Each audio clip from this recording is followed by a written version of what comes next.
Donc je vais commencer. Bonjour d'abord. Donc il y a un séminaire après le cours qui sera fait par Ariel Amir, dont j'ai beaucoup parlé la semaine dernière, et qui vous parlera donc de bactéries. Ce que je veux faire aujourd'hui, c'est quelque chose qui est un peu différent de ce que j'ai fait dans les cours précédents. Il y a un paramètre que j'ai complètement oublié dans les cours précédents, c'est que pour croître et se diviser, une cellule a besoin d'énergie, et c'est ça que je vais discuter aujourd'hui. La façon dont elle utilise cette énergie et dont elle distribue son énergie dans les diverses fonctions qu'elle doit remplir. Parce que ça a beaucoup été étudié sur les bactéries et qu'il y a des modèles simples sur les bactéries, je vais me limiter dans ce cours-là, et spécifiquement dans ce cours-là, à ce qui se passe avec des bactéries. Je vais insister dès le début que ce n'est pas très sûr que ce qui est vrai pour les bactéries sera vrai pour des cellules mammifères, dont j'ai plutôt parlé dans les cours précédents. Donc voilà, ce chapitre, donc je l'ai appelé « Métabolisme et croissance cellulaire ».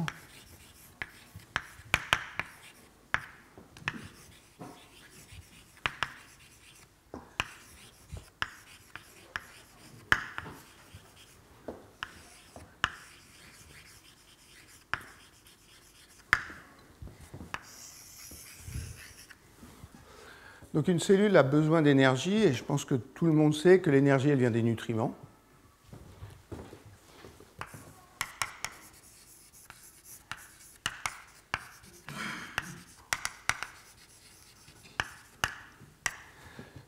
Et après, donc c'est des sucres essentiellement, hein, ou quelque chose qui ressemble à des sucres. Dans une cellule, quelle qu'elle soit, il y a un peu deux étapes. Il y a une première étape qui s'appelle la glycolyse.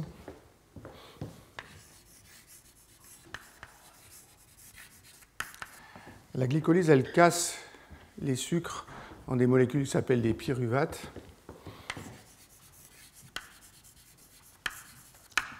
Et après, avec les pyruvates, il faut faire de l'ATP parce que les réactions chimiques qui transforment l'énergie, c'est des réactions qui impliquent l'ATP. Il y a deux façons de faire ça. Il y a une façon aérobie.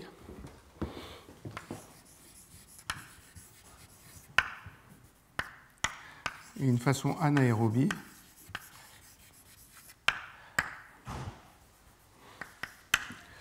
Alors, aérobie, ça veut dire que ça consomme de l'oxygène. Anaérobie, ça veut dire que ça ne consomme pas de l'oxygène.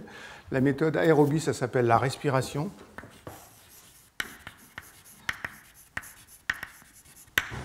Et la méthode anaérobie, ça s'appelle la fermentation.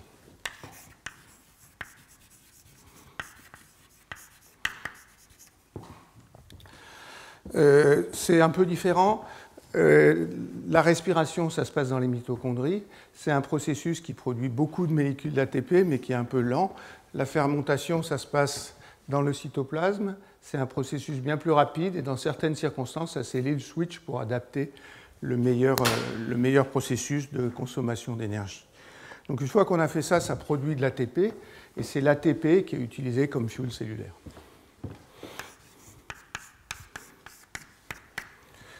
Alors évidemment, ces questions de métabolisme, je vais écrire une fois.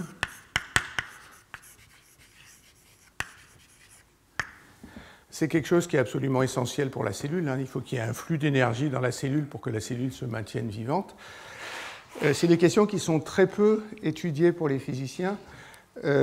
Pourquoi ? Parce que même pour les fonctions cellulaires les plus simples, ça implique un réseau de réactions chimiques.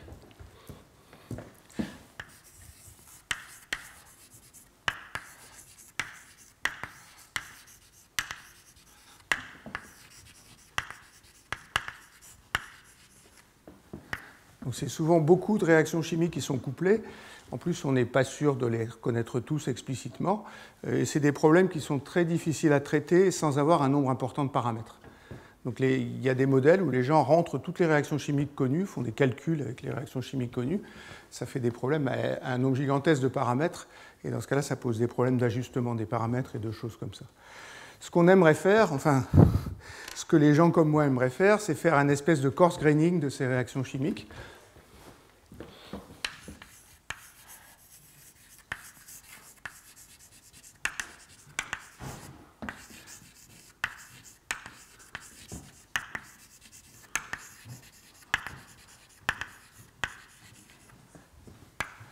C'est-à-dire c'est utiliser un peu la même stratégie que celle que j'utilise pour la mécanique, ne pas décrire le système par tous ses paramètres, mais décrire le système par un certain nombre de paramètres macroscopiques qui sont en petit nombre et qui sont couplés.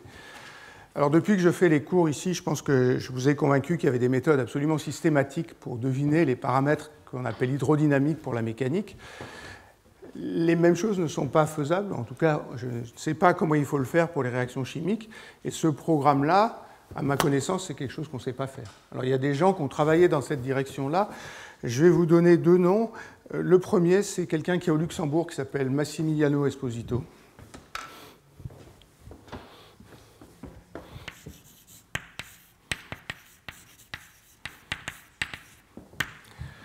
Qui est quelqu'un qui a fait pas mal de travail sur comment est-ce qu'on peut traiter en parallèle tout un tas de réactions chimiques. Il y a un certain nombre de principes, par exemple, quand il y a des réactions chimiques qui sont couplées, il y a un certain nombre de variables qui sont constantes, donc on peut déjà éliminer des variables à cause de ça. Ce qu'on aimerait faire, c'est utiliser le même critère que pour la mécanique, c'est-à-dire séparer les réactions lentes des réactions rapides. Le problème, c'est qu'on ne sait pas très bien où arrêter la gamme des réactions lentes et des réactions rapides. Et donc ce programme-là, qui a priori est extrêmement ambitieux et extrêmement utile. Pour l'instant, moi, je ne sais absolument pas comment on peut le faire. Esposito a fait des choses, c'est très beau, hein, c'est très propre, c'est assez mathématique, mais c'est très très propre. Il y a un autre domaine où il y a beaucoup de réactions chimiques couplées, dont j'ai parlé l'année dernière, c'est ce qui se passe dans les condensats biologiques.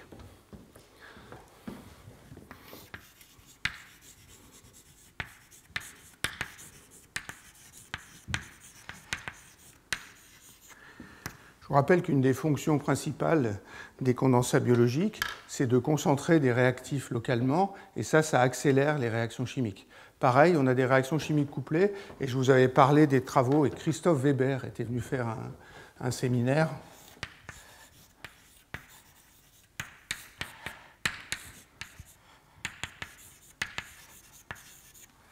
Et je vous avais parlé des travaux qu'ils ont fait dans ce cadre-là. Ça nécessite de traiter des réactions chimiques, mais pas seulement des réactions chimiques à l'équilibre. Hein. Ce qu'on veut, c'est traiter de la cinétique de réactions chimiques. Et en plus, il y a de l'ATP, de réactions chimiques qui sont maintenues hors d'équilibre par la consommation d'ATP. Donc c'est ça le programme qu'il faudrait remplir. De manière plus générale, les physiciens commencent à être conscients du fait qu'ils n'ont pas assez travaillé sur le métabolisme. Il y a un article qui est assez intéressant, alors j'ai même noté le titre pour une fois, qui a été écrit par tout un tas d'auteurs. Les deux premiers s'appellent Yang.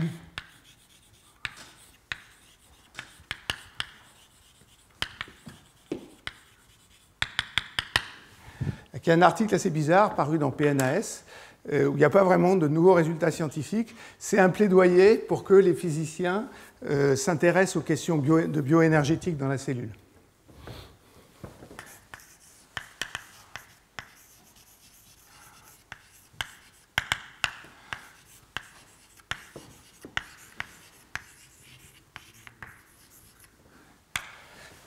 L'histoire est intéressante, ces deux personnes ne sont pas du tout des grands ténors du domaine, c'est deux postdocs qui ont commencé à s'intéresser à cette chose-là, et puis ils ont voulu transmettre leurs idées, donc ils ont été chercher des tas de grands pontes du domaine. Dans la liste des auteurs, il y a Tony Hyman, il y a Joe Howard, des gens comme ça. Il y a une liste carrément, un programme de ce que les physiciens devraient pouvoir étudier dans ces questions de métabolisme.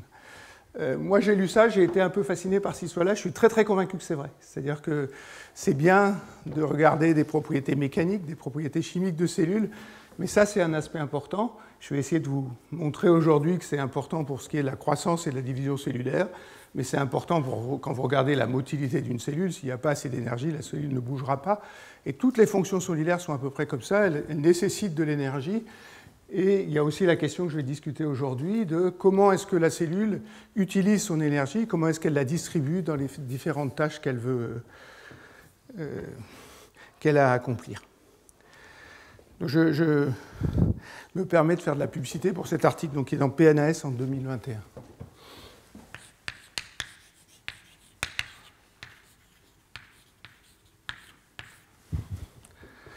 Ce n'est pas de la thermodynamique, hein, on ne peut pas faire de la thermodynamique d'équilibre avec ces problèmes-là, c'est plutôt traiter des flux d'énergie, qui est quelque chose qui est un peu plus compliqué que la thermodynamique classique.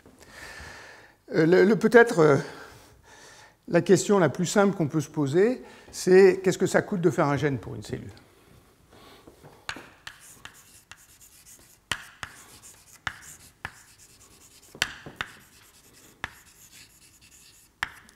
Alors, je ne vais pas discuter ça très en détail, mais il y a des articles qui ont été faits là-dessus. Il y a en particulier quelqu'un qui s'appelle Michael Lynch,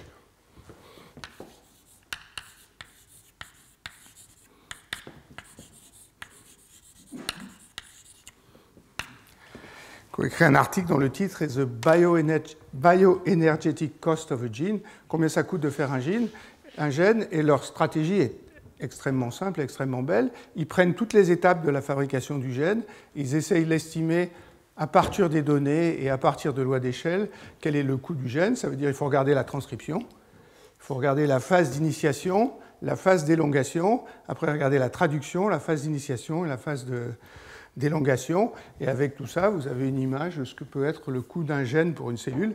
Je vais vous montrer dans 2 minutes des expériences qui ressemblent un peu à ça, qui n'ont pas cherché à faire d'interprétation théorique, mais vous allez voir que ça donne des informations extrêmement précises de ce qui coûte de l'énergie à ce niveau-là. Je vais juste mentionner, parce que c'est quelqu'un qui était postdoc chez nous jusqu'à il n'y a pas longtemps, que Effe Hilker,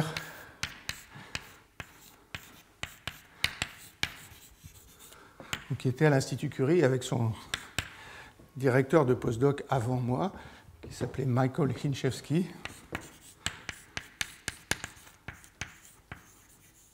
Alors, je vais peut-être massacrer la fin du nom.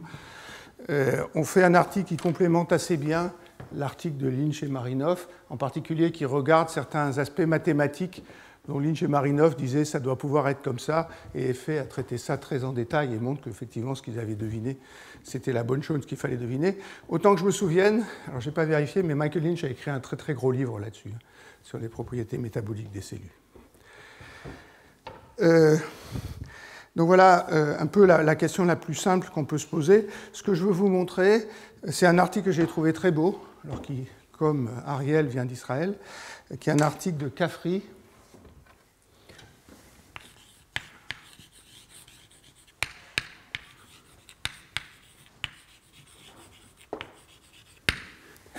Et Barkay. Alors, Nama Barkay, c'est quelqu'un dont j'ai déjà parlé une fois dans le cours, quand j'ai parlé de robustesse dans la mesure de la taille des tissus, où elle avait aussi fait un article qui était extrêmement beau et extrêmement spectaculaire, où elle montrait qu'il fallait que les taux d'absorption soient non linéaires en concentration, et que dans ce cas-là, la mesure était extrêmement robuste et ne dépendait pas des conditions initiales sous lesquelles on la faisait. Ce qu'elle a fait là, c'est une étude qui est surtout expérimentale et que je voudrais vous montrer maintenant. Alors, c'est un article qui étudie la levure. Donc, c'est toujours la levure du boulanger, ce que j'ai appelé la levure du boulanger, ou la levure bourgeonnante, budding yeast. Et ce qu'elle regarde, c'est qu'est-ce que ça coûte d'ajouter un gène qui n'est pas nécessaire dans la cellule. C'est-à-dire, elle fait des modifications du génome pour introduire un gène que la cellule n'avait pas normalement, et elle demande comment est-ce que la cellule réagit à ça, et qu'est-ce que ça coûte de faire ça. Alors, la protéine qu'elle introduit, c'est une protéine qui s'appelle mCherry. Alors, elle l'introduit sous diverses formes. C'est une protéine qui est fluorescente, donc on peut compter le nombre de protéines que la cellule fabrique, et puis regarder. Alors, ce que les gens qui travaillent sur le métabolisme aiment bien, c'est parler de fitness. Je me suis inquiété de savoir comment il fallait dire fitness. Je vais dire une fois le mot français. En tout cas, tous les traducteurs que j'ai essayé donnent le même mot, c'est aptitude. Mais je n'ai jamais entendu dire parler qui que ce soit de l'aptitude, donc je vais garder le mot fitness. Donc ce qu'on veut, c'est mesurer la fitness de la cellule et comment elle change quand on rajoute un gène. Et le paramètre expérimental, c'est le taux de division. Donc c'est 100% de croissance. C'est 100% quand la cellule n'est pas perturbée. Et puis quand on rajoute un gène, c'est ce que vous avez dans toutes ces courbes-là, quand on rajoute un gène, ça décroît, ça diminue le taux de croissance. Donc le fait que ça coûte de l'énergie, ça force la cellule à consommer de l'énergie pour la production de ce gène-là, ça diminue l'énergie qui est disponible pour croître et ça diminue le taux de croissance. Un deuxième résultat, c'est que ce n'est pas un truc universel. La façon dont ça diminue le taux de croissance, ça dépend de l'environnement. Ça veut dire qu'elle a fait des expériences différentes dans différents types d'environnements qui sont schématisés ici. Les environnements standards, c'est SC. Il y en a un qui est à faible phosphate, il y en a un qui est à faible ammoniac, puis il y a un truc qui s'appelle YPEG. Ça, c'est un milieu que les gens qui travaillent sur les levures aiment bien, qui en français s'appelle la gélose. Je ne peux pas tellement vous dire ce qu'il y a de plus. La différence avec les autres, c'est que les levures croient très doucement dans ce milieu-là, alors qu'elles croient vite dans les autres milieux. Donc l'idée de cet article, c'est d'essayer de voir qu'est-ce qui crée cette diminution du taux de croissance et quelle est la phase de production de ce gène-là qui crée la diminution du taux de croissance. Ça veut dire qu'elle veut distinguer entre les gènes ou les environnements, puisque ça dépend aussi de l'environnement, où le taux de croissance décroît à cause de la transcription, ceux où il décroît à cause de la traduction, et puis une fois qu'on a fixé ça, quelle est la phase des deux qui coûte le plus d'énergie. J'ai pris ce milieu-là, YPEG, parce que c'est celui où l'expérience me paraissait la plus simple à discuter. Ce qui est fait dans cette expérience-là, donc ça c'est la levure auquel on a ajouté cette protéine MPRI, puis elle rajoute un composant qui s'appelle DAMP, qui déstabilise les ARN messagers. Ça veut dire que la transcription se fait correctement, mais la traduction ne se fait pas correctement. Il ne faut pas en mettre trop parce qu'on a envie de regarder les protéines qui sont produites, donc il faut qu'il reste des protéines produites. Mais il y a moins de protéines produites, et s'il y a moins de protéines produites, on peut regarder ce qui se passe. Alors l'idée astucieuse, c'est de tracer le pourcentage du taux de division, du taux de croissance, en fonction des protéines qui sont produites.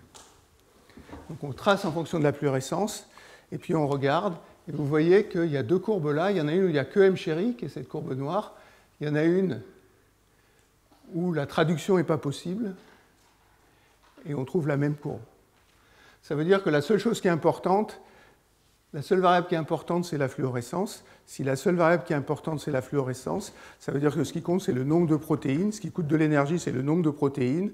Et donc, c'est la traduction qui est importante.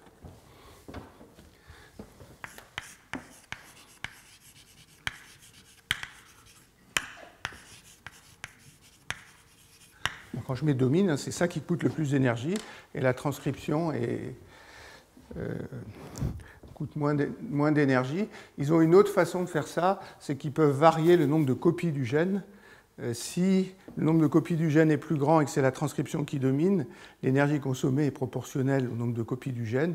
Ce n'est pas le cas dans cette chose-là, donc on trouve des résultats différents pour des nombres de copies du gène. Donc il y a au moins deux expériences qui nous disent que la traduction domine. Puis après, il y a une deuxième expérience qui est ici. On veut savoir si c'est l'initiation de la traduction qui domine ou si c'est l'élongation. Alors l'idée, elle est naïve, mais ils arrivent à la faire, c'est de dire cette protéine M-chéri, je peux la faire courte ou je peux la faire longue. Et puis si c'est la même chose, quand c'est court et c'est long, ça veut dire que c'est l'initiation. Si c'est l'élongation qui compte, les protéines qui sont plus longues vont coûter plus d'énergie. Donc ils ont des constructions de protéines. Celle-là, M-chéri stop, elle est plus longue. Et vous voyez que toutes les courbes, en traçant de la fluorescence, en fonction de la fluorescence, donc en fonction du nombre de protéines produites, sont sur la même courbe, ce qui veut dire que c'est la première étape qui est importante, c'est l'initiation de la traduction qui est importante.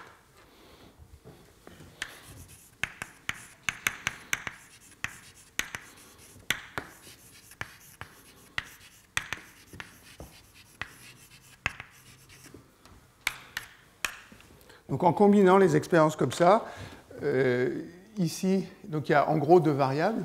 Est-ce que c'est l'initiation ou l'élongation? Et est-ce que c'est la transcription ou la traduction qui est importante? Et en changeant de milieu, vous voyez que par exemple pour celle-là, c'est l'initiation de la transcription qui compte. Pour celle-là, c'est l'initiation de la traduction. Pour celle-là, c'est l'élongation de la traduction. Celle-là, qui est le milieu standard, elle est un peu au milieu. Et donc la transcription et la traduction comptent toutes les deux. Donc on arrive comme ça à détecter quel est exactement le processus de production du gène qui domine la consommation d'énergie. Ça dépend du milieu. Et puis après, ils ont regardé les propriétés de la cellule quand on lui introduit un gène. Et de façon un peu surprenante, la cellule augmente son volume. Donc je vous ai dit, le taux de croissance diminue, la cellule augmente son volume. Ça veut dire que le cycle cellulaire est allongé. La cellule augmente son volume, et puis ce que je n'ai pas mis ici, c'est qu'il regarde aussi la production de protéines intrinsèques à cette chose-là, c'est-à-dire de protéines qui n'ont pas été rajoutées de l'extérieur, et la cellule en produit plus. Donc la cellule augmente son volume, et elle produit plus de protéines. Alors on regarde des phases qui sont des phases de croissance exponentielle. Le volume, ça va avec les acides aminés, hein, comme je vous avais dit, et dans ces phases-là, toutes les propriétés sont proportionnelles. Donc si on augmente le volume, on augmente le nombre de protéines intrinsèques. Donc voilà des courbes, hein.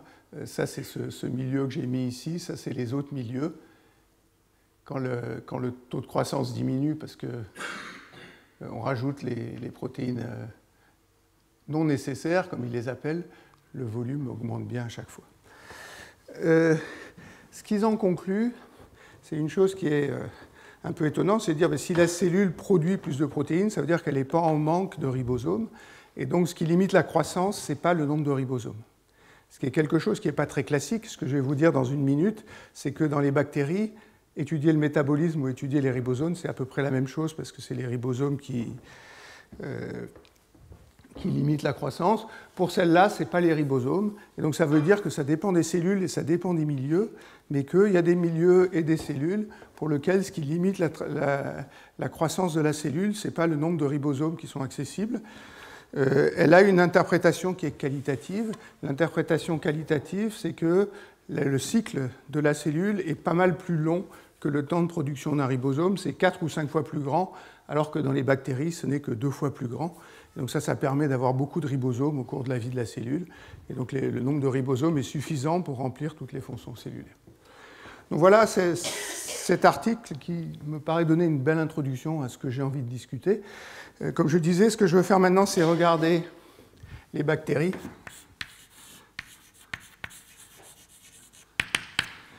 Alors, les bactéries, il y a une espèce de consensus qui est ce qui coûte de l'énergie, c'est la traduction et c'est la phase d'élongation.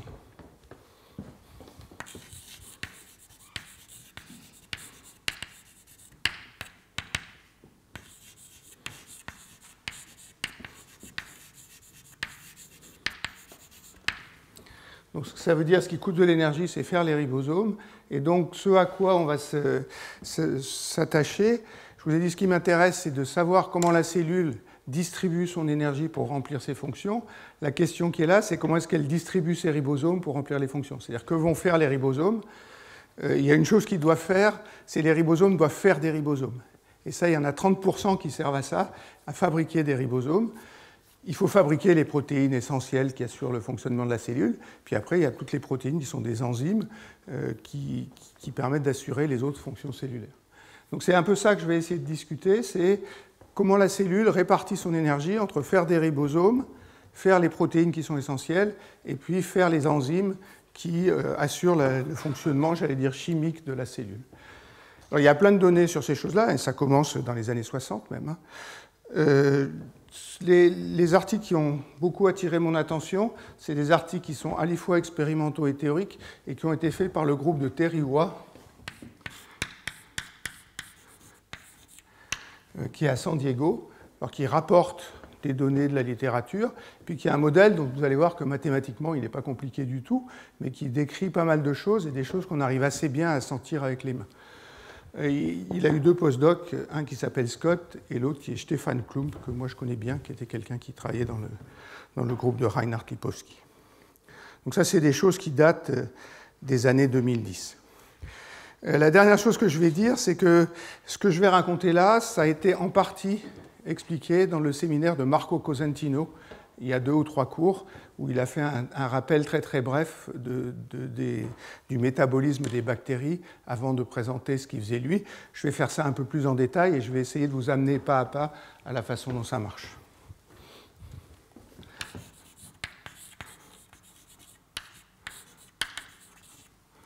Donc ça, c'était le 3e séminaire de la série.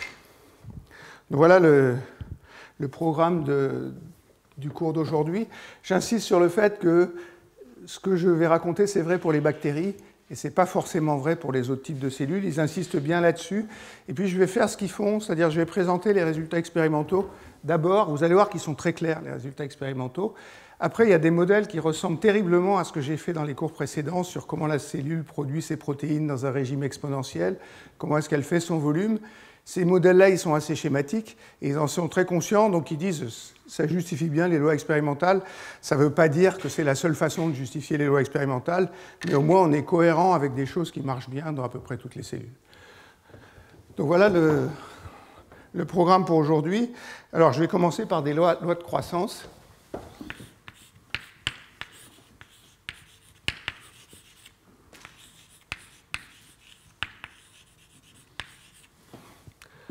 Donc, ce qui va m'intéresser, c'est la composition en macromolécules de la cellule.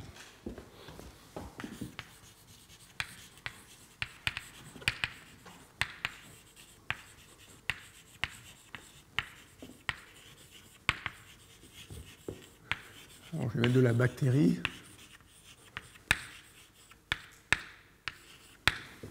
Alors, les bactéries qu'ils utilisent dans ces articles, c'est surtout E. coli. Il y en a d'autres pour lesquels ça marche. Il y a des gens qui ont fait des expériences avec d'autres bactéries, mais les expériences, quand je ne précise pas, c'est que c'est des expériences qui sont faites avec E. coli. Alors, les macromolécules, c'est l'ADN.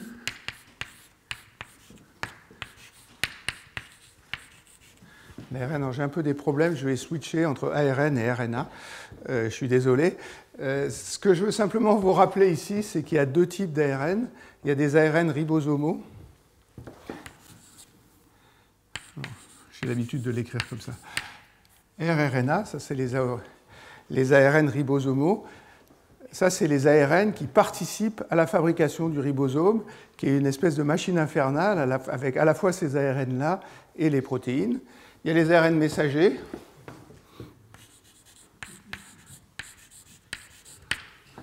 Ça, c'est les ARN qui sont utilisés pour produire les protéines sur lesquelles vont s'accrocher les ribosomes. Puis il y en a un troisième type qui s'appelle les ARN de transfert. Ça, c'est les petits ARN qui viennent s'accrocher au ribosome et qui chargent sur le ribosome les acides aminés qui sont utilisés pour synthétiser les protéines. Donc voilà tous les types d'ARN dont je vais être amené à parler. Vous allez voir dans 2 minutes que c'est celui-là dont il y a la plus grande partie des ARN, ils sont ici et pas dans les autres. Ce n'est pas ceux que je connais le plus, mais c'est ceux-là qui sont là. Alors, la variable expérimentale,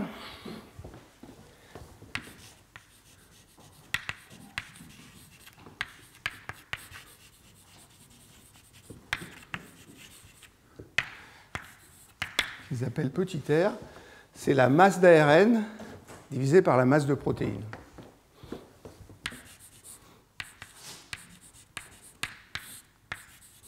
Et la masse de protéines, si vous admettez ce que j'ai dit dans les cours précédents, ce n'est pas exactement, mais c'est en gros la masse sèche de la cellule. Alors vous allez me dire pourquoi ça? Ce qui m'intéresse moi, c'est de regarder les ribosomes. Donc ça serait plutôt la fraction de masse des ribosomes. Et alors ici, il faut une décomposition qui est spectaculaire, mais qui me paraît très cohérente. Ils disent que ça, c'est la masse de... Pardon. Donc il y a 1 sur M.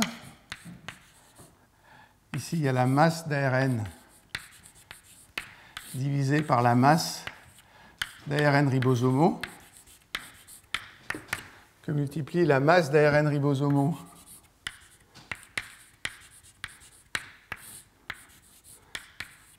divisée par la masse de protéines ribosomales,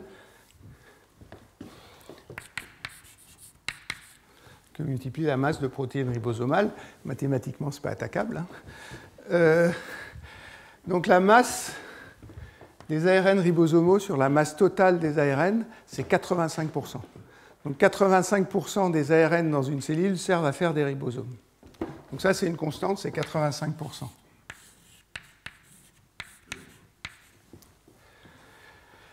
La masse des ARN ribosomaux sur la masse des protéines ribosomales. Alors, il va falloir que je spécifie ce que j'appelle les protéines ribosomales. Ce que je vais inclure dans les protéines ribosomales, c'est à la fois les protéines qui sont des constituants des ribosomes et puis toutes les protéines qui servent à faire marcher le ribosome. Par exemple, il y a une protéine qui prend les acides aminés. Quand l'ARN de transfert est sur le ribosome, ça amène l'acide aminé qu'il faut, ça charge l'acide aminé et après cet acide aminé-là est polymérisé. Cette protéine-là, ça s'appelle une synthétase.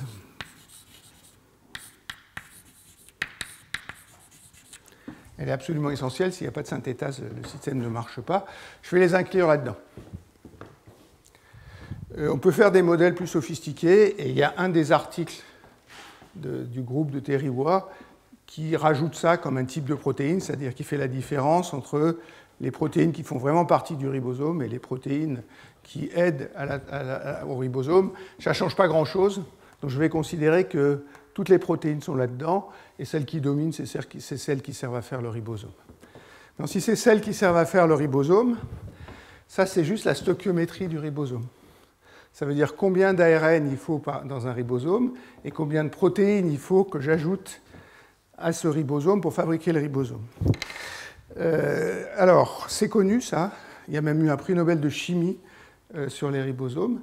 Un jour où j'étais à un colloque en Israël, mon postdoc qui s'appelait Yariv Kafri a vu qu'à ce colloque-là, il y avait Madame Ada Yonat, qui est une des personnes qui étudie la structure du ribosome.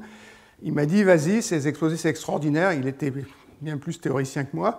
Ma femme a travaillé avec elle, moi je l'ai été écouté, j'ai été séduit. Ben, moi aussi j'ai été séduit. Elle étudie la structure, mais elle étudie aussi la dynamique du ribosome avec une précision qui m'a laissé pantois, et pourtant Dieu sait si je ne suis pas fanatique de la biologie structurale. Donc c'est quelque chose, alors ce n'est pas la seule, hein. Ils ont été 3 à avoir le prix Nobel, mais il y a une dizaine d'années, il y a eu un prix Nobel de chimie sur la structure du ribosome, et la structure du ribosome, elle contient ça, et ça c'est un nombre aussi.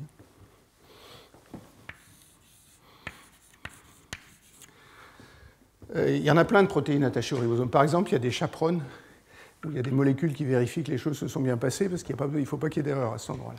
Donc toute cette machinerie-là, elle est inclue dans ce facteur-là. Mais si ça c'est une constante, et que ça c'est une constante, alors pareil que ce que je fais depuis le début, ça dépend peut-être du ribosome, le nombre exact, mais en moyenne, ça ne fluctue pas beaucoup. Donc je peux considérer que ces deux nombres-là sont des constantes. Ça veut dire que la masse de RNA, elle va être proportionnelle à la masse des ribosomes. Je vais appeler MR la masse des RNA maintenant. Et ça, il faut que je l'écrive dans le bon sens parce que autrement mes trucs. Donc la masse du RNA,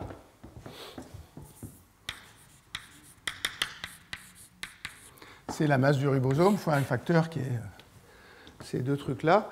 Et ce facteur-là, ils l'appellent ρ, ils l'ont estimé dans E. coli, c'est 0,76 en gros.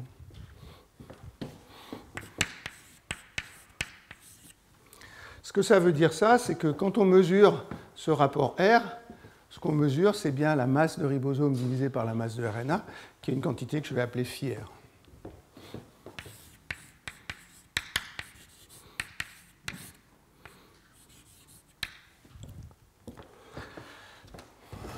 Donc voilà la justification de pourquoi c'est ce paramètre qu'on mesure. Et après, l'idée, c'est la même que tout à l'heure. Ce qu'on va mesurer, c'est le taux de croissance de la cellule, ou le taux de division de la cellule, qui est dans une phase exponentielle, une phase de croissance exponentielle.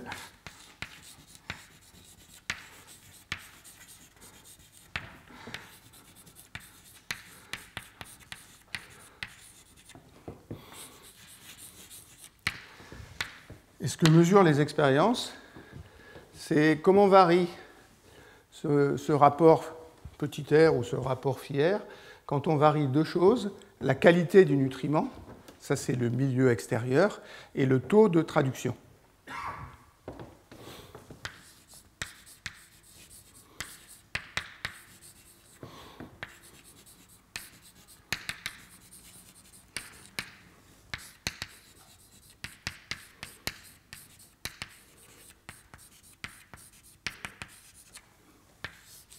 Ça, c'est les deux paramètres qu'on a envie de varier. Alors, j'ai dit, je commence par les expériences. Je vais me mettre à gauche, là.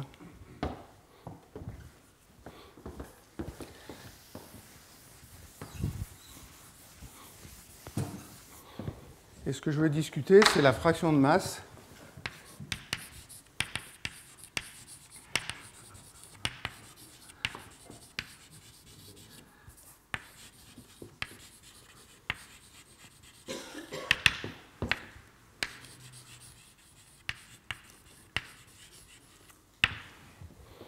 Donc ce qui m'intéresse, c'est cette quantité phi r au niveau théorique, ou cette quantité mesurée qui est petit r, et puis je connais le rapport entre les deux qui est ce facteur ρ. Donc r, c'est ρ fois phi r.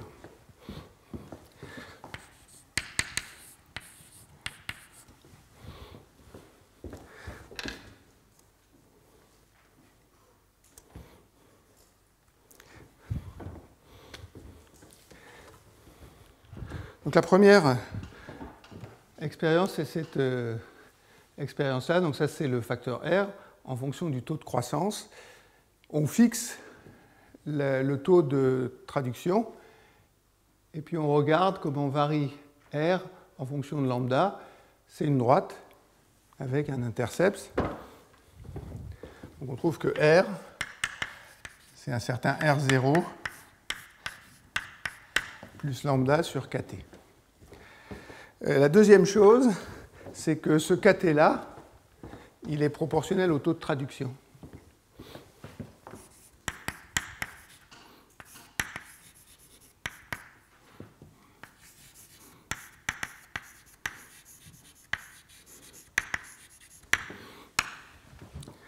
Alors c'est un peu caché, mais c'est quelque chose que je vous ai déjà montré dans le deuxième cours. Oubliez le R0, je reviendrai après sur le R0.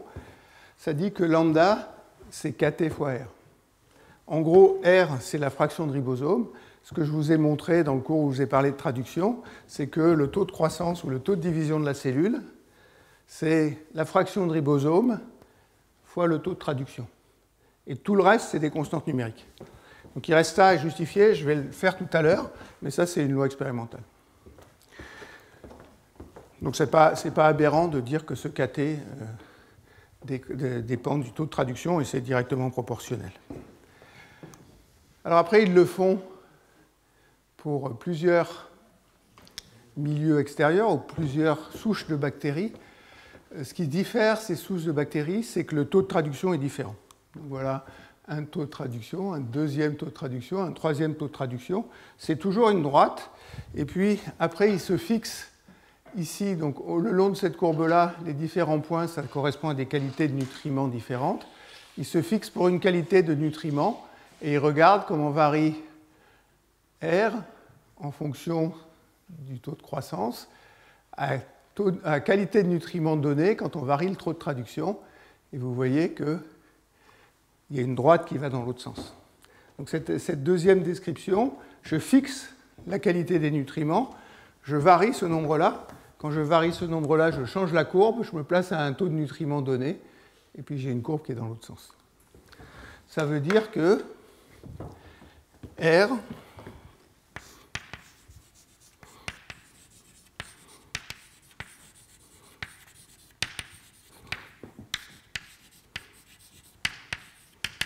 c'est un R maximum moins lambda sur une deuxième constante que je vais appeler Kn.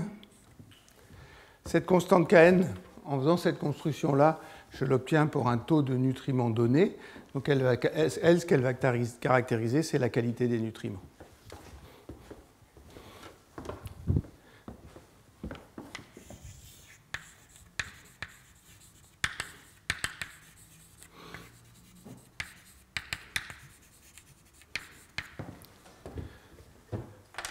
Alors, je n'ai pas expliqué ce tableau-là. Ça, c'est les différents milieux qu'ils utilisent. Et ça, c'est les différentes souches de bactéries. Et vous avez ici l'inverse de la pente qui est là en fonction du taux de translation. Et vous voyez que ça change. Donc, ce qui se distingue, c'est ces différentes souches de bactéries. C'est bien le taux de traduction. On peut aller un peu plus loin et faire la manip de façon un peu plus systématique. Donc ça, c'est la droite que j'ai écrite ici. Donc c'est R en fonction de lambda pour une quantité de nutriments donnée. Et puis exactement comme tout à l'heure, si je me place à un taux de traduction donné, je vais obtenir la droite que j'avais tout à l'heure. Donc en lisant le diagramme comme ça, j'ai la variation à taux de nutriments donné. Et en variant le diagramme comme ça, j'ai une variation à taux de traduction donné. Et pareil, vous avez les milieux qui sont là ici. Donc voilà le résultat expérimental. Je reviens sur l'autre courbe dans une minute.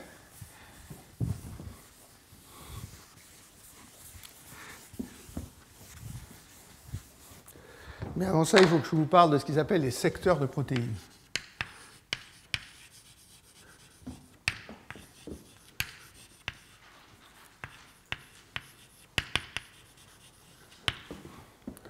Donc dans la cellule, il y a un pool de protéines.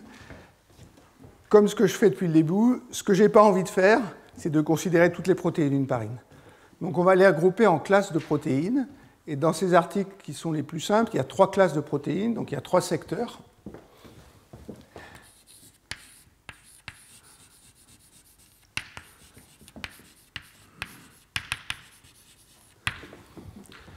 Il y a un secteur qui est les ribosomes, les protéines associées aux ribosomes.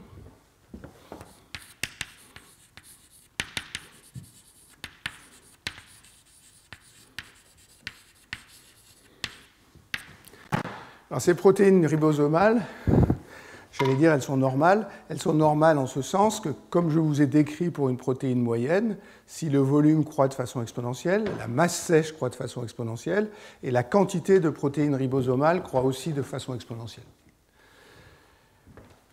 Quand on varie le taux de croissance, ces protéines ribosomales, elles satisfont la loi que j'ai montrée au-dessus.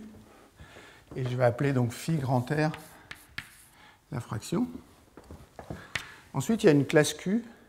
Et la propriété des protéines dans la classe Q, c'est que ces protéines-là, la fraction de masse de ces protéines ne dépend pas du taux de croissance.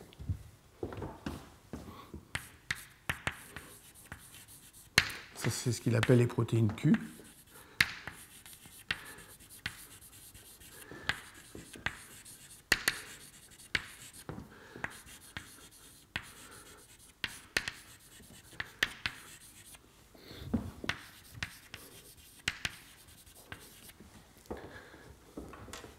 C'est ce que vous avez ici. C'est une fraction importante, hein, ça fait à peu près la moitié des protéines. Typiquement, les protéines ribosomales, alors c'est pas celui-là qu'il faut que je montre, c'est celui-là. Les protéines ribosomales, ça fait 30%. Donc c'est là. Ça, c'est 30%. Ça, c'est 50%. Et ça inclut notamment toutes les protéines qui sont essentielles ou qu'il ne faut pas toucher, parce que si on les touche, la cellule ne marche plus. Et puis il reste une dernière partie qu'ils appellent P. C'est celle que j'ai discutée dans le cours beaucoup jusqu'à présent, qui est tout ce qui est enzymes, et tous les types d'enzymes, c'est-à-dire qui détruisent des molécules ou qui fabriquent des molécules.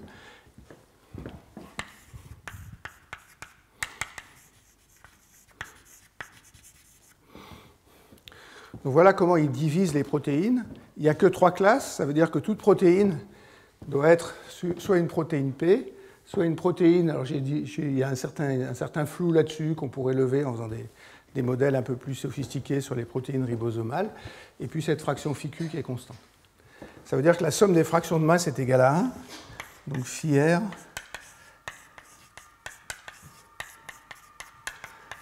égale 1. Maintenant, si je prends le Q et que je le mets de l'autre côté,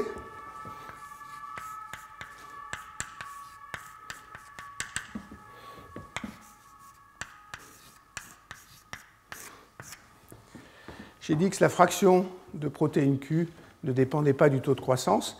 Donc ça, c'est un nombre, c'est en gros 50%. Ça veut dire que phi R plus phi P doit toujours être égal à ce nombre-là. Ou si vous voulez, je peux changer la répartition entre phi R et phi P, mais ce que je peux faire de plus, c'est phi R égale 1 moins phi P. Donc 1 moins phi Q, c'est ce que je vais appeler phi R max. C'est la fraction maximale de protéines ribosomales.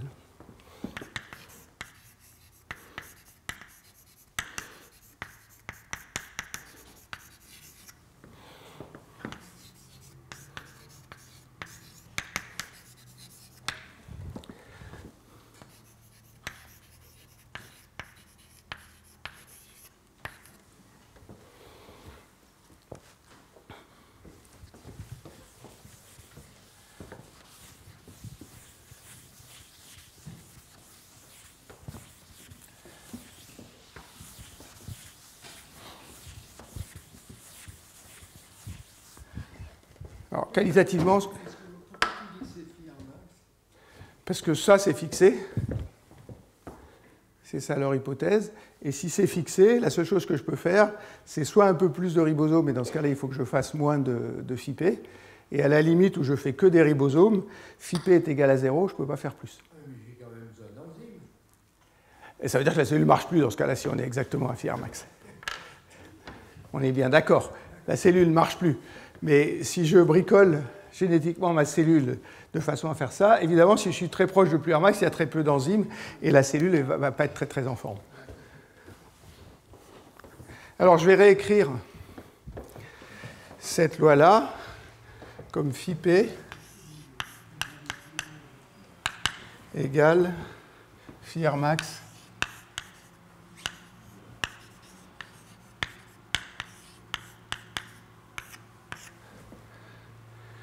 et cette loi-là, c'est plus ou moins la même chose parce que phi r, je vais écrire que ce terme-là, lambda sur kn, c'est r max moins r.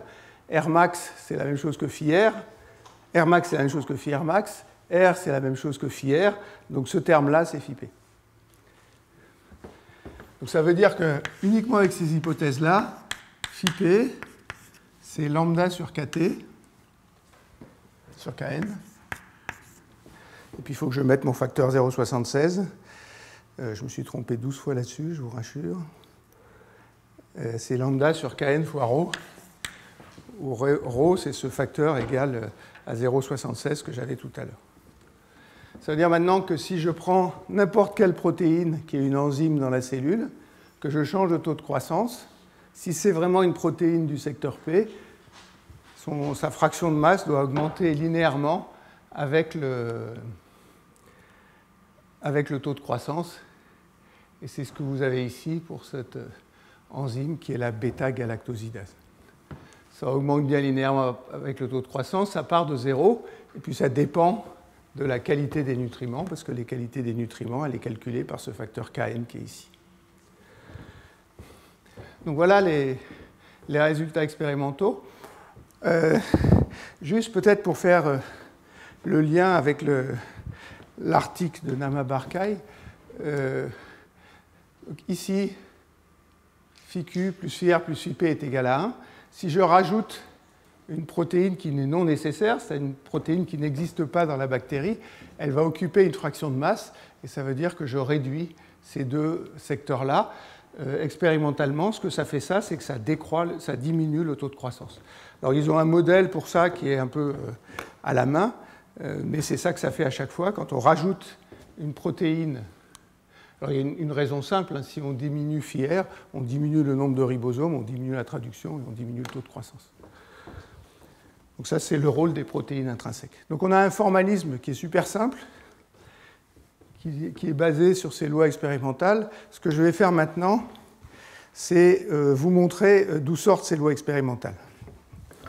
Enfin, d'où sortent. Je vais vous donner un modèle extrêmement naïf pour ces lois expérimentales. Martin.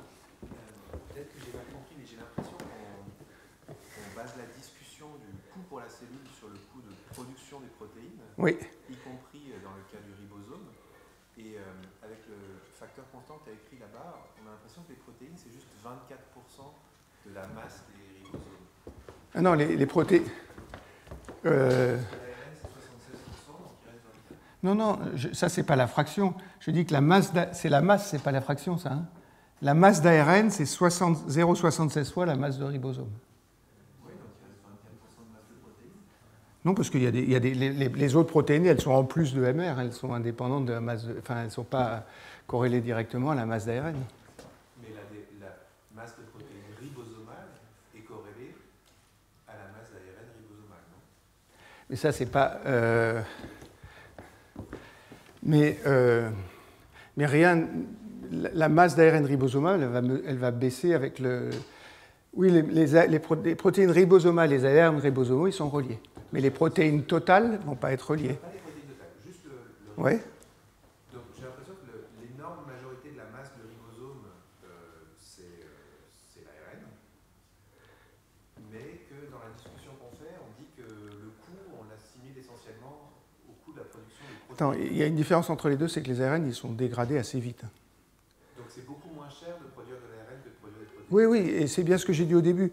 L'hypothèse, et il y a toute une liste que j'ai mis dans mes notes là, mais que je ne vous ai pas donné, d'articles qui commencent dans les années 50, qui montrent bien que ce qui compte, c'est l'élongation de la traduction, et que ça dépend des ribosomes, et que ça veut dire que la transcription est négligeable par rapport à la traduction et par rapport à la phase d'élongation de la traduction. Est-ce qu'on peut comprendre pourquoi c'est tellement plus coûteux de produire des protéines que de produire Je ne sais pas répondre à cette question-là. Par contre, ce à quoi je sais répondre, c'est qu'on sait moduler ces quantités-là. Je te donnerai un exemple après. C'est-à-dire, et c'est ce qui s'est passé dans l'article que j'ai montré avant.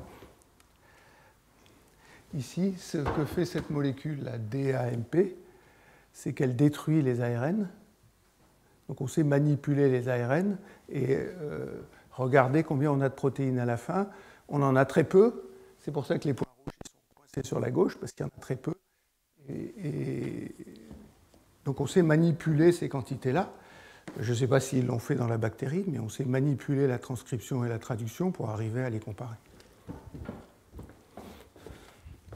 Si vous avez des questions, il ne faut pas hésiter. J'ai un peu peur des questions de biologistes qui pourraient me dire que ce que j'ai dit n'est pas vrai, mais je suis prêt à l'admettre, donc ce n'est pas grave. C'est peut-être plus méthodologique, mais préciser comment est-ce qu'ils injectent, est-ce qu'ils mettent un plasmide, ils changent ils éditent le génome de... Dans cette expérience-là, il y a la moitié de l'article qui explique ça. Ah oui, d'accord.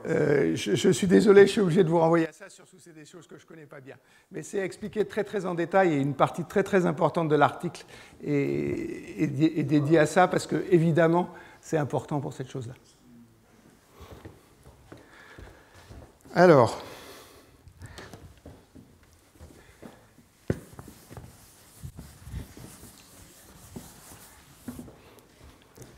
deuxièmement,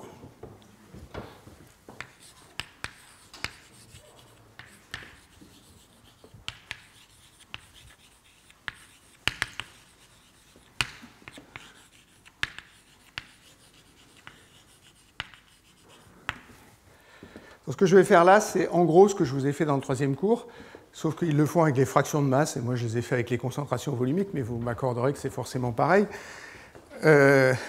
Donc on est dans une phase de croissance exponentielle.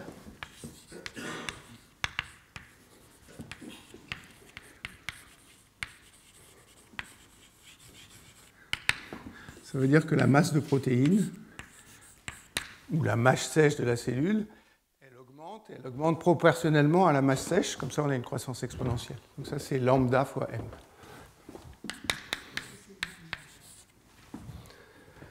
Ensuite, ce qui produit les protéines, c'est les ribosomes. Donc je vais écrire que la variation de la masse, ici, c'est un facteur K fois le nombre de ribosomes. Et puis ce que font les auteurs dans ces articles-là, c'est qu'ils considèrent qu'il y a une fraction de ribosome qui est inactif et une fraction de ribosome qui est actif. Les inactifs, ils ne produisent pas de protéines, et les actifs, ils produisent des protéines. Et évidemment, ici, il faut que je mette les ribosomes actifs.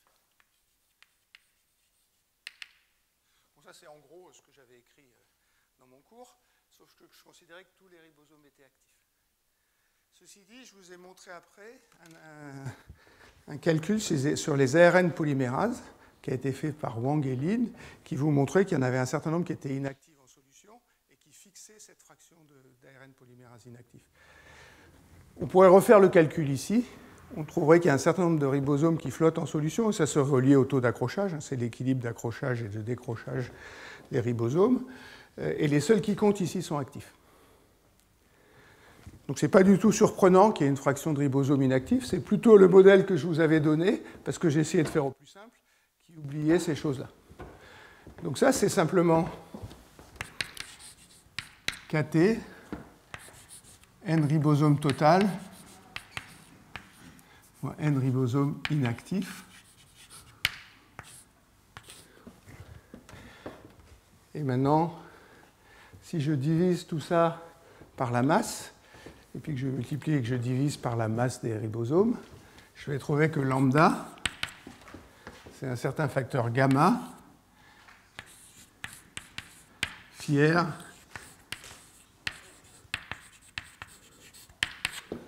moins phi r inactif, où gamma,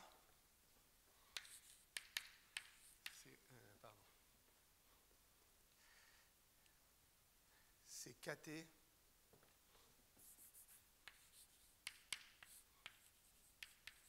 sur la masse des ribosomes. Ça, c'est exactement la première loi que j'ai là. Je peux écrire que la fraction de ribosome, c'est lambda sur gamma plus quelque chose.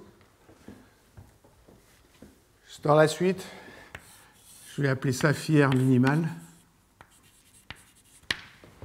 parce que cette quantité-là doit être positive, autrement la cellule ne croît plus. Donc cette loi-là, c'est la même que celle-là, avec mes facteurs ρ et mes facteurs qui ramènent les nombres à la masse. Et vous pouvez vérifier que gamma, c'est simplement ρ kt.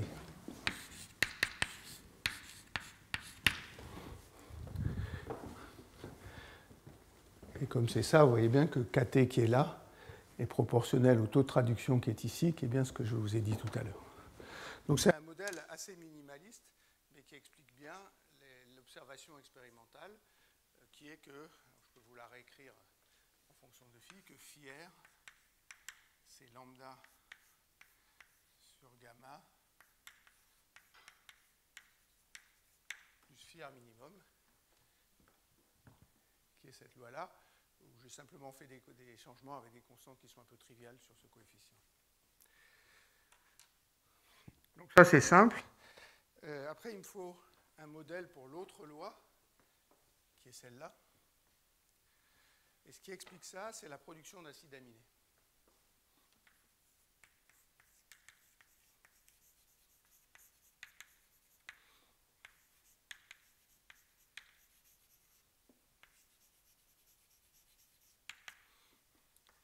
Ça, c'est la façon dont je consomme les acides aminés. J'utilise les acides aminés pour faire des protéines.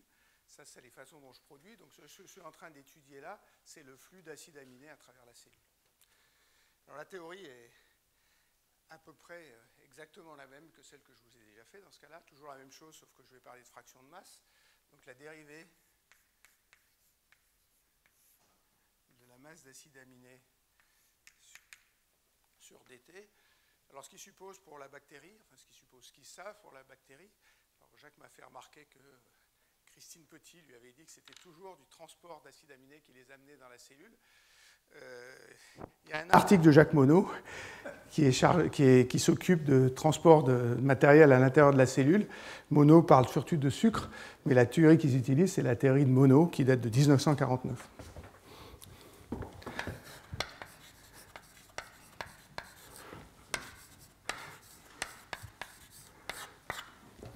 C'est un gros article de revue sur les bactéries, et au milieu, il parle du transport de sucre, et il dit c'est pareil le sucre que les acides aminés, donc on va utiliser ce modèle-là. Alors je vais l'utiliser dans une version un peu simplifiée. La protéine de transport, c'est une enzyme, donc elle fait partie de la classe P. Donc c'est proportionnel à MP. Évidemment, il y a une fraction des protéines de la classe P qui sont cette enzyme de transport. Donc il y a un facteur ici que je vais appeler FA. Et puis, il y a le taux de production chimique des acides aminés. Ça, c'est exactement la même loi que ce que je vous avais écrit dans le cours précédent. Et puis, on consomme les acides aminés. On consomme les acides aminés parce qu'ils font des protéines. Donc, on va mettre moins bêta.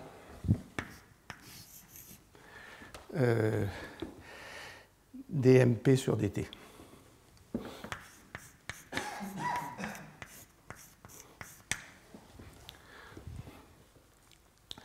Donc voilà la loi de production des acides aminés.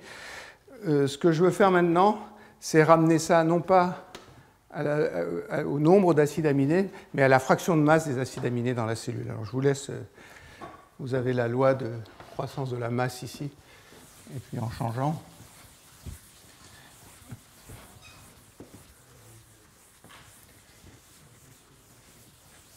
Alors, ce n'est pas dMP, c'est dm ici. Parce que je fabrique des ribosomes aussi avec les acides, des protéines ribosomales aussi avec les acides aminés. Alors, je vais vous écrire juste la loi de croissance de la masse, il n'y a pas de raison que je... Donc ça fait dire que dA sur dt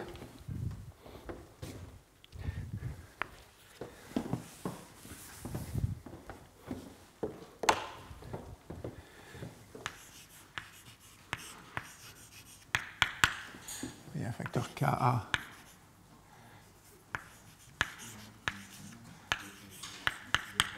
FA phi P moins lambda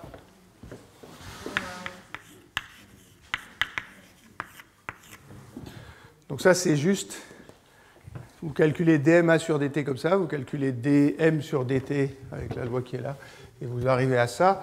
Puis après, si vous regardez des nombres, il s'avère que le A qui est là est toujours petit. Donc voilà la loi de production de la fraction de masse d'acides aminés dans la cellule. Maintenant, si je cherche un état stationnaire, c'est-à-dire si je demande en état stationnaire du flux quel est le nombre d'acides aminés dans la cellule,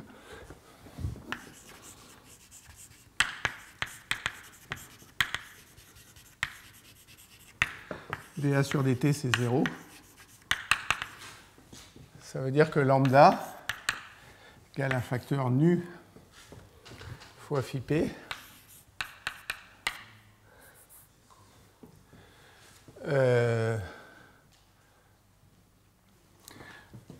lambda égale nu sur phi p, où nu c'est K FA sur bêta.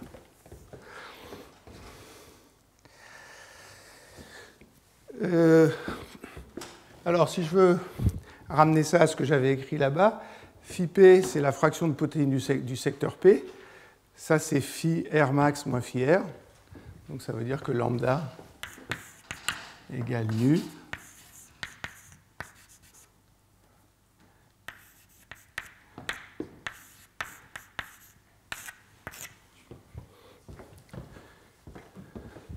qui est cette loi-là. Donc ce modèle, qui est assez naïf, qui est juste basé sur le fait qu'il faut fabriquer les protéines de transport, nous donne bien la loi qui est trouvée expérimentalement. Alors j'insiste sur le fait que c'est peut-être trop simplifié, il y a peut-être d'autres paramètres qui devraient rentrer là-dedans, mais au moins intuitivement, on arrive comme ça à avoir cette loi-là. Donc après, j'ai deux lois, j'ai lambda égale nu phi R max moins phi R, puis j'ai lambda égale gamma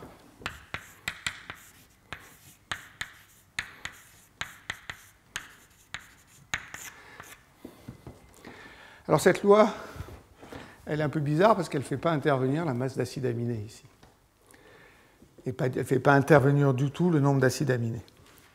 Alors c'est là que Monod fait un truc un peu plus subtil, c'est qu'il utilise une cinétique de Michaelis-Menten pour Ka.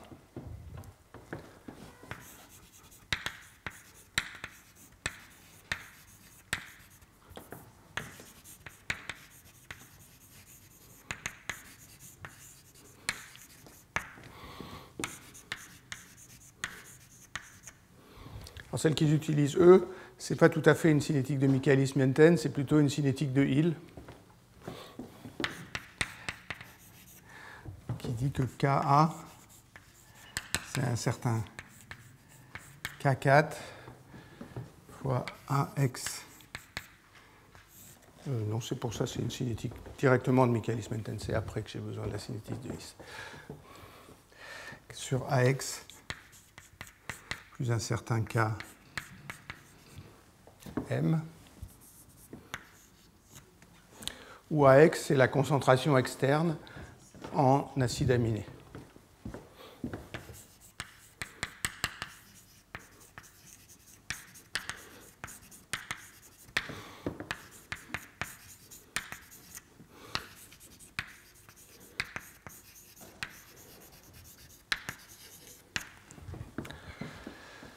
Ça, c'est simplement dire qu'il y a des acides aminés qui sont à l'extérieur de la cellule, que ce que fait le transport, c'est comme une réaction chimique qui le prendrait à l'intérieur, qui le mettrait à l'extérieur, et que ce transport-là, il est catalysé par la protéine, qui est la protéine de transport. Et après, ça, c'est directement la loi de Michaelis-Menten. Ça veut dire que mon facteur nu, il a un facteur AX sur AX plus Ka. Évidemment, s'il n'y a pas d'acide aminé à l'extérieur, il ne peut pas y en avoir à l'intérieur parce qu'on n'en importe pas. Ça marche, hein, parce que si AX égale 0, il n'y a pas d'import d'acide aminé. La limite que je vais prendre là, c'est la limite où AX est plus grand devant KA. Et dans ce cas-là, je retrouve bien la loi qui est au-dessus.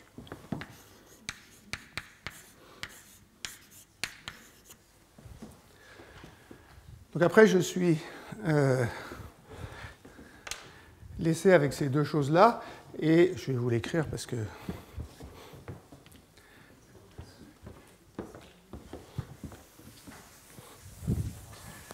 Ça va, oui, j'arrive. Tu peux expliquer les deux relations dans l'accolade? On a l'impression que nu et gamma ont des signes opposés. Que quoi? Que nu et gamma ont des signes opposés. Ah non, c'est positif, hein, c'est les mêmes relations qu'ici. Enfin, je viens de les effacer malheureusement. Mais c'est bon. Phi r est plus petit que phi max. Donc lambda, c'est proportionnel à quelque chose de positif. Et là, phi r est plus grand que phi min. Donc lambda est positif aussi. Donc nu et gamma sont positifs. Mais c'est pas vrai que quand j'augmente phi r, les bandes de la première courbe, c'était nu. Ben, celle-là, elle est négative et celle-là, elle est positive. C'est ce que j'avais avec mon R. Hein. J'avais des courbes qui étaient comme ça et des courbes qui étaient comme ça. Je vais t'écrire ce que je voulais écrire et puis ça va je pense que ça va te résoudre ton problème. Mais si tu résous ça, tu peux le considérer comme un système de deux équations à deux inconnues qui sont lambda et phi r. Et tu peux résoudre ça. Donc lambda, c'est phi r max moins phi r min sur 1 sur r plus 1 sur lambda. Donc je vais écrire nu plus gamma fois nu gamma. Et phi r, c'est nu phi max plus gamma phi min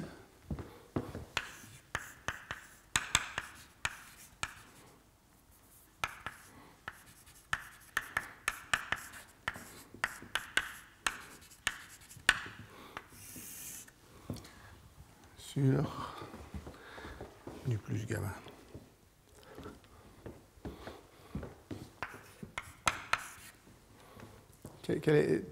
Elles te vont ces équations? Il n'y a rien d'incohérent avec ça. Hein, à condition que phi r max soit plus grand que phi r min, mais... Les transporteurs, c'est des transporteurs ABC, c'est ça? Alors, qu'est-ce que c'est que les transporteurs pour les acides aminés? Je ne sais pas répondre. Monsieur, vous savez répondre? Je ne sais pas. Il faut qu'ils soient importés vers la cellule, et l'hypothèse que je fais, c'est qu'il y a une enzyme qui assure le transport intérieur à la cellule. Je ne sais pas répondre à cette question. Je réfléchirai et je te... Je ne crois pas. Mais bien entendu que ça n'est vrai que pour les bactéries. Alors...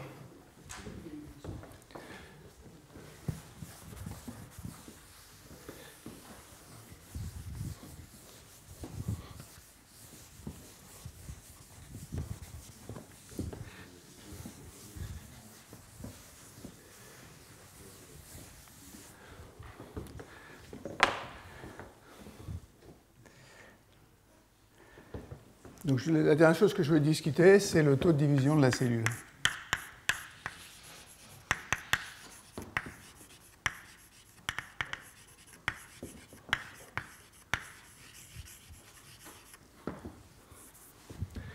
Une variable qui n'apparaît pas là-dedans, c'est le nombre d'acides aminés ou la fraction de masse des acides aminés dans la cellule, c'est-à-dire ma variable petit a. Et pour un petit a donné, je vais avoir une valeur de nu, je vais avoir une valeur de gamma, et donc ce qui régule dans la cellule le taux de division et la fraction de protéines ribosomales, c'est le nombre d'acides aminés qui est dû au flux d'acides aminés que j'injecte dans la cellule ou pas. Donc il y a un équilibre qui est dû à la régulation par les acides aminés des flux que je viens de discuter.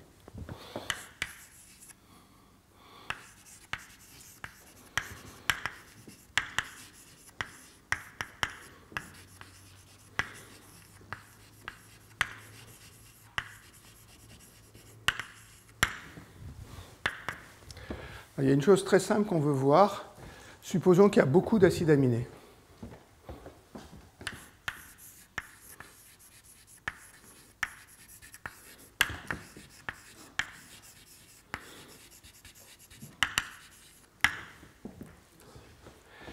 s'il y a beaucoup d'acides aminés, ça veut dire que j'ai trop d'acides aminés pour fabriquer les protéines Fipé dont j'ai besoin.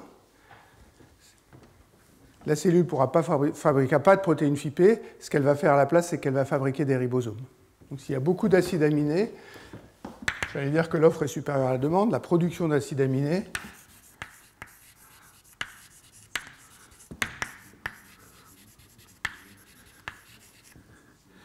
la demande, c'est de quoi j'ai besoin pour faire les protéines Fipé. Si ça c'est vrai, je vais fabriquer des ribosomes. Mais si je fabrique des ribosomes, comme la somme des fractions de ribosomes et des fractions de protéines est égale à phi r max, je vais diminuer Fipé et je vais réduire la production d'acides aminés.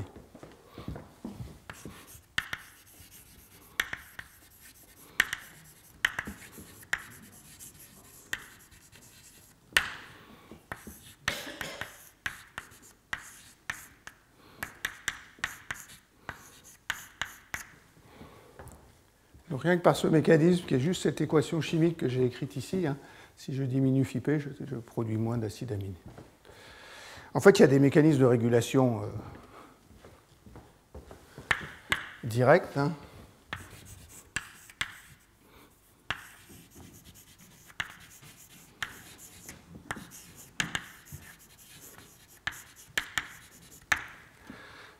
Les mécanismes de régulation, il y en a un certain nombre qui sont connus.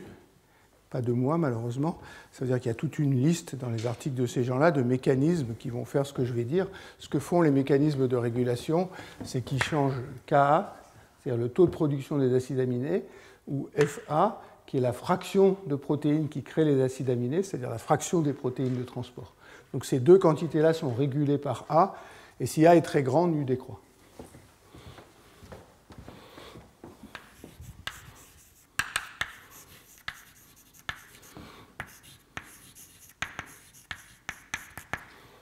Et la loi qu'ils utilisent pour ça, c'est d'écrire que nu, c'est nu 0. Je vais l'écrire A 1 sur 1 sur Kn au carré. C'est une espèce de loi, cette fois de Hill et pas de mécanisme Menten, avec un exposant d'ordre 2. Si A est égal à 0, le nu est égal à nu 0, et si A est très grand, les mécanismes de régulation entrent en jeu, et ça tue la production d'acides aminés. Donc voilà la première chose qu'ils écrivent. Et puis après, il y a ce qui se passe pour la consommation d'acides aminés.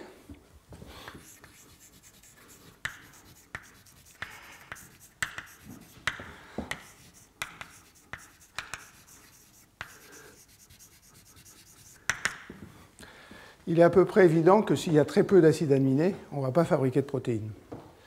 Donc le coefficient gamma, qui est là, hein, qui est la production de protéines, il doit tendre vers 0 quand A tend vers 0. Alors là, le facteur que les gens considèrent comme important, c'est ce que j'ai appelé les tRNA synthétases.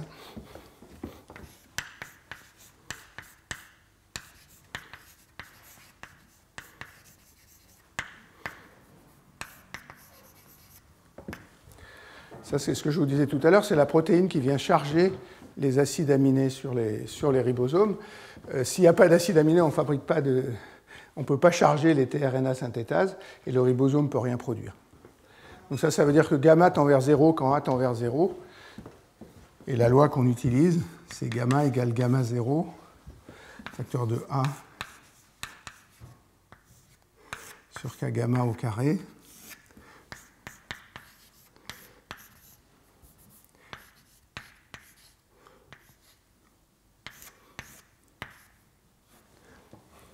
Ça tend bien vers 0. Alors pourquoi est-ce qu'on utilise ces lois avec un carré ici? Je ne crois pas que ça soit important. Ils veulent simplement ici une courbe qui soit comme ça, et dans l'autre cas une courbe qui monte. C'est les formes qu'on trouve généralement pour les réactions enzymatiques dans la cellule, avec un exposant 2 ici que je ne saurais pas justifier, et que peut-être qu'il y a des mesures qui permettent de conduire à ça, j'en suis pas conscient. Maintenant, si nu et gamma dépendent de A, ce que vont nous donner ces relations, c'est une variation de phi r avec A et de lambda avec A.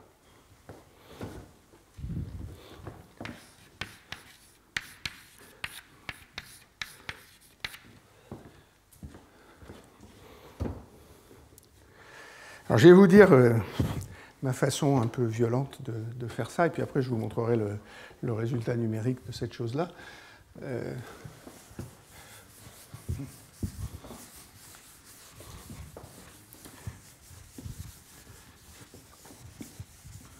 Donc ça, c'est le calcul du taux de croissance.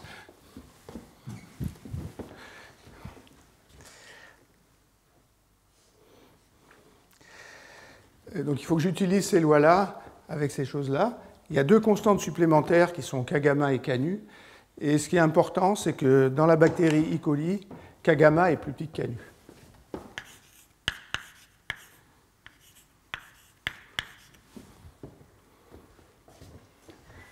Maintenant, c'est plus petit, c'est pas beaucoup plus petit. Ma façon de sauvage de le faire, c'est de dire il y a trois régimes. Celui où A est très petit devant K gamma, très petit devant K nu. Il y a un régime où A K gamma est très inférieur à A et très inférieur à K nu. Et il y a un régime où K gamma est très inférieur à K nu, très inférieur à A. Alors pourquoi je fais ça? Parce que ça me permet de dire qu'il y a deux limites pour K gamma. Pour K gamma, pour A petit par rapport à K gamma, gamma est proportionnel à A2. Si A est grand, c'est gamma 0. Et puis même chose ici pour nu. Si A est petit, nu c'est nu 0. Et si A est grand devant K nu, nu c'est 1 sur A2. Donc après, j'ai plus qu'à reporter là-dedans. Et puis à vous tracer, avec ces approximations de sauvage, phi r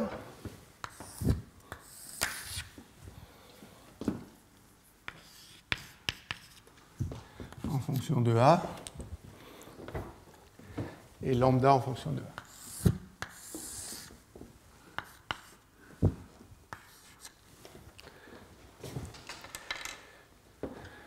Alors si je prends phi r à A tout petit, gamma est égal à 0. Gamma est égal à 0, donc ça veut dire que ces deux termes-là ne sont pas là. Ça veut dire que phi r, c'est phi max. Donc il y a phi r max ici.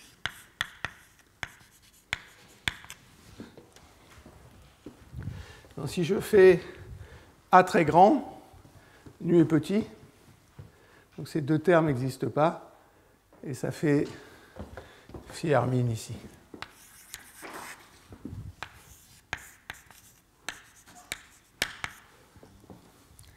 Donc à grand A, je dois être ici, à petit a, je dois être là-bas. La courbe,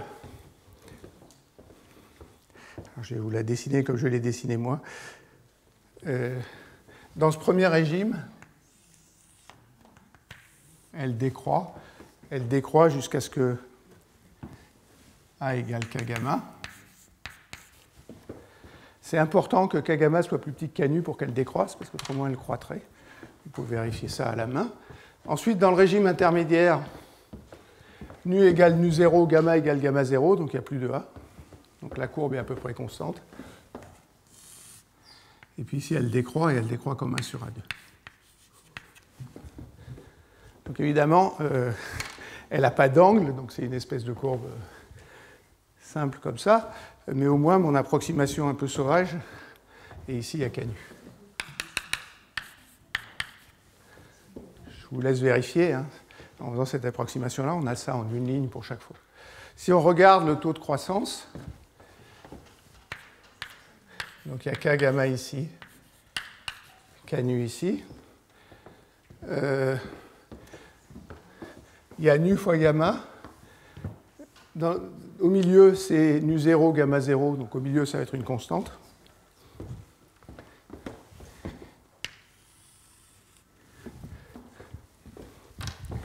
Et puis après, entre ces deux facteurs-là, il y en a un qui tend vers 0 et il y en a un qui est constant. Donc ça veut dire que ça tend vers 0 des deux côtés. Un truc comme ça. Donc voilà le taux de croissance en fonction de la fraction de masse des acides aminés. Donc en introduisant ces réactions, ce que ça me donne, c'est une relation entre phi r et A, ou une relation entre lambda et A, ou lambda et phi R que j'avais déjà, puisque ça c'est compatible avec deux relations entre lambda et phi R, mais il me manque encore quelque chose. Il me manque encore quelque chose parce que je ne sais pas quelle est la valeur de A à l'intérieur de la cellule. Alors je vais vous montrer les... Je vais vous montrer peut-être si... Donc voilà les, j'allais dire les vraies courbes, c'est-à-dire si vous tracez ces courbes normalement. Donc ça c'est un schéma un peu du flux d'acide aminé. Nu c'est l'injection d'acide aminé dans la cellule par transport. Ça c'est le pool d'acide aminé qui a ma fraction de masse petit a qui est là, puis je le consomme de l'autre côté en fabriquant des protéines. Et voilà la courbe, donc phi R en fonction de A. Alors ma région constante là que j'ai exagéré de façon volontaire, c'est un point d'inflexion qui est au milieu ici. Ici, nu est plus petit que nu 0. Ici, gamma est plus petit que gamma 0. Donc ça veut dire qu'à cet endroit-là, ce qui régule, c'est la consommation d'acide aminé. Et à cet endroit-là, ce qui régule, c'est l'import d'acide aminé dans la cellule. Et puis si vous regardez la courbe de lambda en fonction de A, ça c'est la partie montante qui est là. Il y a une région où ça atteint un maximum et ça redescend de l'autre côté. Le taux maximum de croissance de la cellule, il est obtenu entre K gamma et K nu. Si vous variez nu 0, il suffit de regarder, mais c'est à peu près évident, vous allez augmenter le taux maximum d'expansion de la cellule, et puis vous allez aussi changer un peu cette courbe-là. C'est montré sur la courbe d'après. Ce qui me manque, c'est un critère pour fixer A.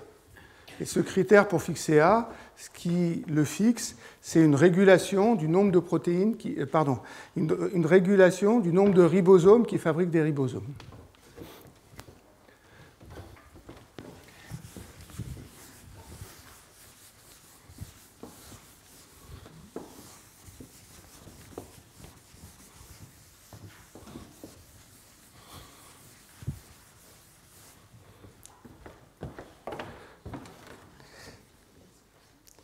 Je vais mettre régulation de la concentration en ribosome.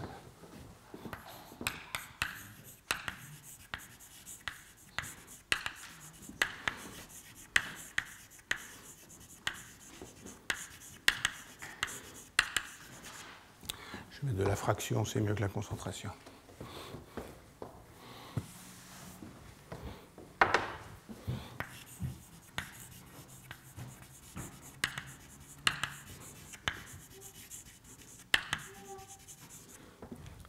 Il y a au moins deux mécanismes qui sont connus. Le premier, c'est sur la composition, sur la fabrication des ribosomes.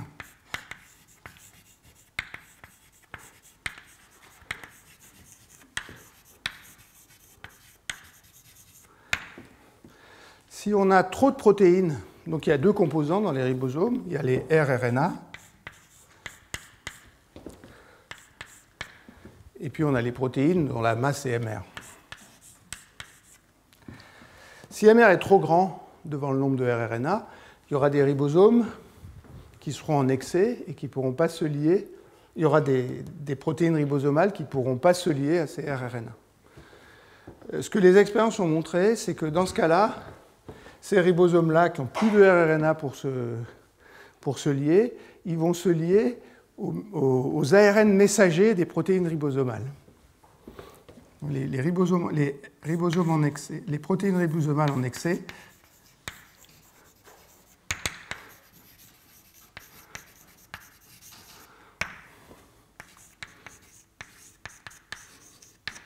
ils se lient au mRNA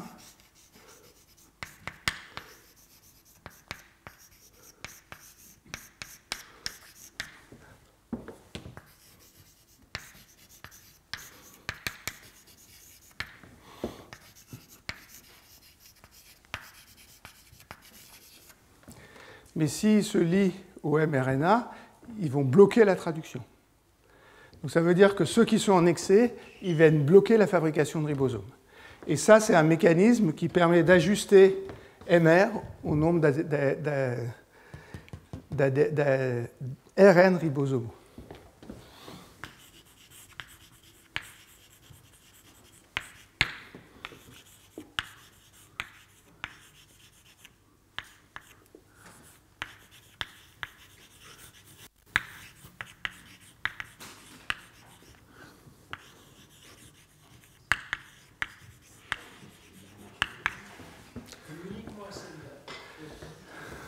Ce que dit M. Hua, et j'avoue que je n'ai pas été chercher plus loin, c'est qu'ils vont se lier à celle-là.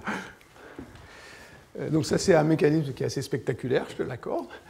Il y en a un deuxième, c'est que dans les bactéries, il y a une protéine qui s'appelle une alarmone.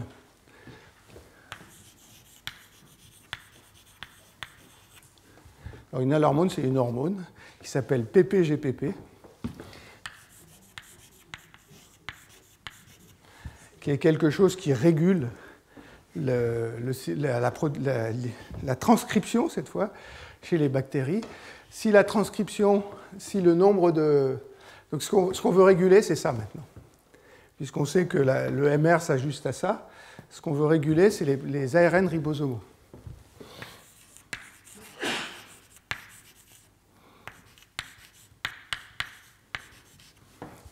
S'il y a très peu d'acides aminés dans la cellule, ce que fait cette hormone, c'est que, alors j'avoue que j'ignorais jusqu'au nom d'alarmone, que j'ai été obligé d'aller chercher dans Wikipédia ce que ça voulait dire. Enfin, on voit bien d'où ça vient. Hein. Elle dit à la cellule, il n'y a pas assez d'acides aminés, donc vous bloquez les ARN ribosomaux. Donc la fraction d'ARN ribosomaux, elle tend vers 0 quand A tend vers 0. Et la fraction d'ARN ribosomaux, ce qu'elle contrôle, c'est la fraction des ARN, des ribosomes qui vont faire des ribosomes. Donc si j'appelle Ki de A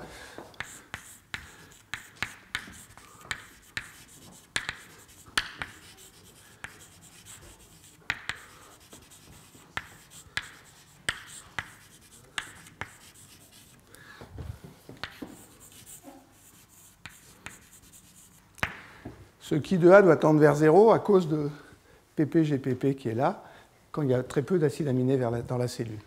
Donc s'il y a beaucoup d'acides aminés, l'alarmone est inactive et la cellule laisse produire des ARN ribosomaux et le nombre d'ARN ribosomaux augmente quand le nombre d'acides aminés augmente. Ça veut dire que cette fraction Ki de A, c'est une fonction croissante.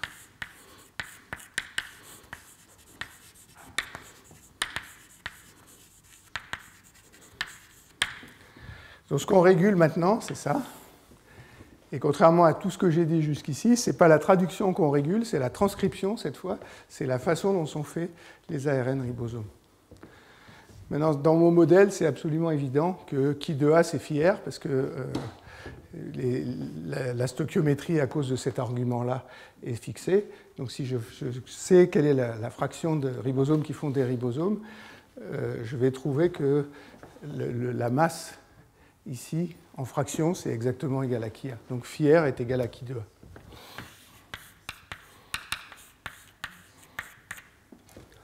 Ça veut dire que maintenant, j'ai une autre loi. Ici, j'ai une fonction croissante.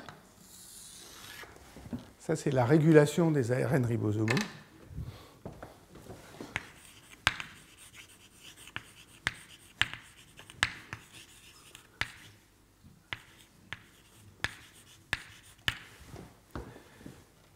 Cette loi doit être satisfaite, celle-là doit être satisfaite, et donc le A, qui est à l'équilibre dans la cellule lorsque le flux se fait et que la régulation des ribosomes se fait bien, il est quelque part ici.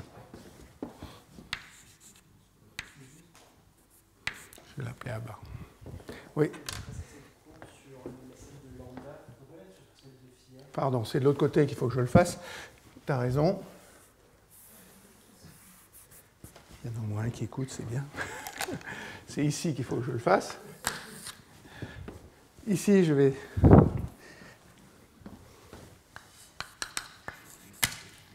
A bar. Si je reporte A bar ici, si je suis entre K nu et K gamma, je vais arriver sur le plateau qui est là. Ce que ça veut dire, c'est que si cette fonction Ki de A, dont je n'ai pas d'idée précise de la forme qu'elle doit avoir, si elle coupe cette courbe entre K nu et K bar, en gros, je suis au maximum du taux de croissance. Je n'ai jamais imposé le fait que la cellule devait optimiser son taux de croissance. Avec tous ces systèmes de régulation, j'obtiens qu'à l'arrière. Évidemment, sur mon déchet, j'ai fait un grand plateau, donc j'ai beaucoup de chances de taper sur le maximum. Mais si vous regardez des choses un peu plus réalistes,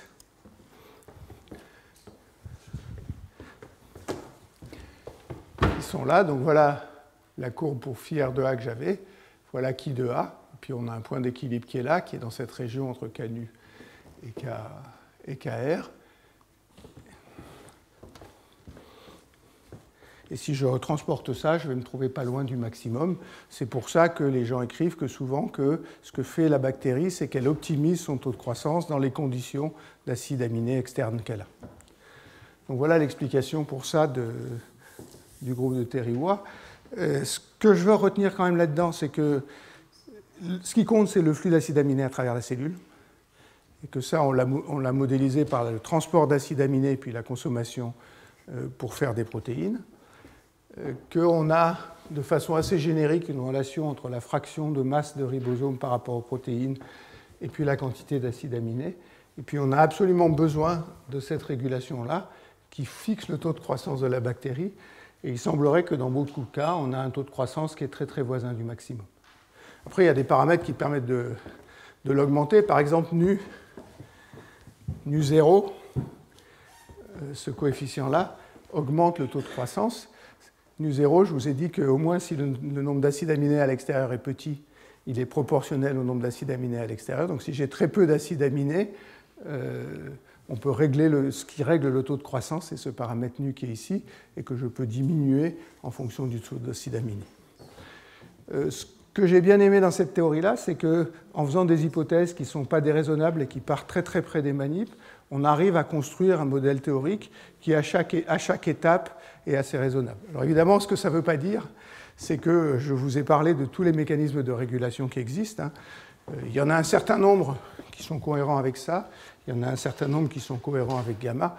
Il y a peut-être des choses qui se passent et qui ne sont pas dans ce modèle-là, mais en tout cas, ça me paraît avoir une certaine cohérence, et c'est ça qui m'a plu dans ce modèle-là, et c'est pour ça que je voulais vous expliquer ça. Voilà, je m'arrête là, c'est la fin du cours de cette année, et je vous remercie.